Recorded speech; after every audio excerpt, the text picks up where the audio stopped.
En dehors de la portée symbolique ou plutôt diplomatique qui entérine la position américaine déjà connue face à l'organisation Wagner, cela a également une portée juridique très concrète. Sur le plan diplomatique, c'est une manière pour le département d'État, on l'a compris, et la Maison-Blanche de signifier à Moscou sa désapprobation face à la politique de recrutement du groupe Wagner, évidemment, un recrutement qui ces dernières semaines s'est dévoilé en Afrique. C'est ainsi que on a vu apparaître des combattants ivoiriens, par exemple, aux côtés des soldats russes en Ukraine.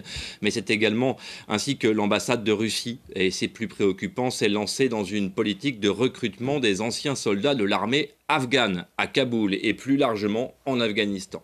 Des soldats afghans qui parfois avaient même été formés par l'armée américaine, entraînés et équipés par l'armée américaine jusqu'à son départ il y a moins de 2 ans. Pour l'aspect juridique, cette décision place le groupe Wagner dans la même situation qu'une organisation criminelle comme les mafias poursuivies par Interpol par exemple ou les narcotrafiquants, ce qui ouvre la voie évidemment à des sanctions financières et le placement sur une liste d'organisations traquées par les organisations internationales.